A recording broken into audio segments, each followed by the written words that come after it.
Oil. In the news, we constantly hear that the world is running out of oil.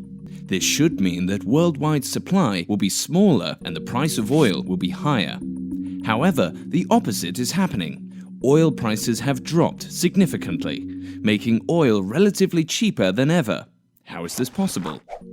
The price of oil, gas and coal is formed by supply and demand. Until recently, three forces influence this. Which forces are these?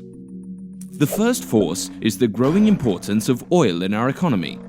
We need oil for most heating, transportation, electricity, and it is a prime raw material for chemicals, fertilizer, and plastics. Because we use so much oil, the demand continues to increase.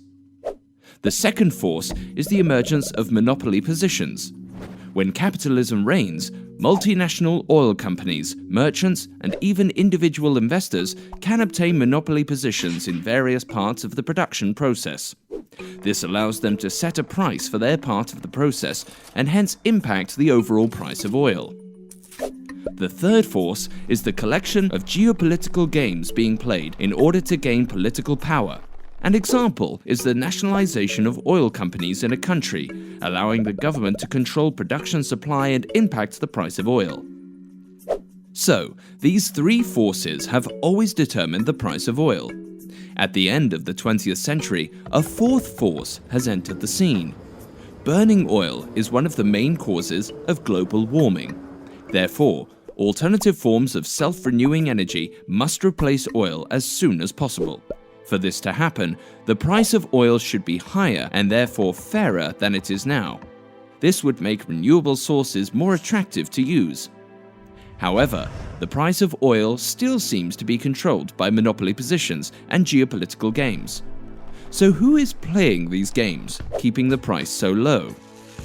You might think that multinational oil companies like BP and Shell are in charge.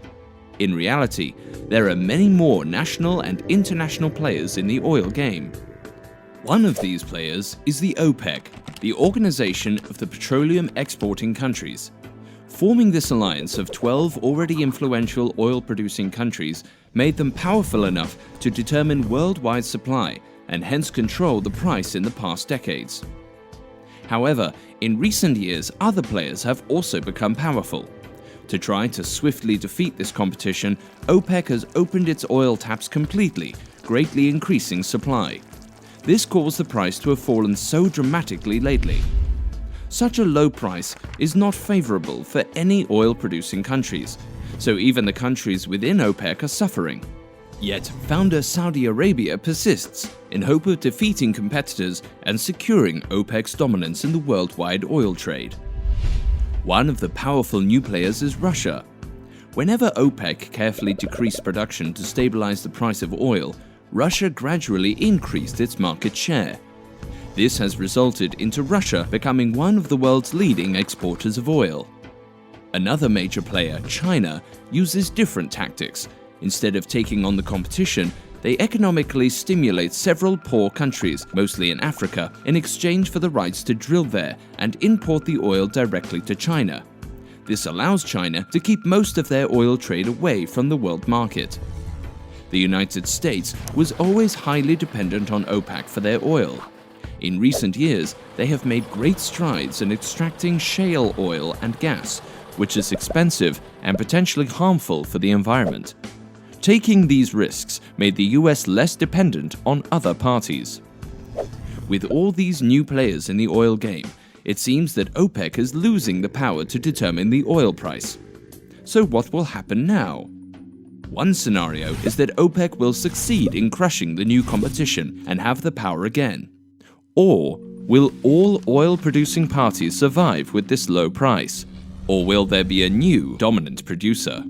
All these scenarios rely on geopolitical games being able to keep oil an attractive source of energy so that renewable energy sources don't stand a chance. But maybe the damage of oil on the environment will force oil to get a higher price, which would allow renewable energy sources to enter the market more rapidly. Is this just wishful thinking? Only time will tell.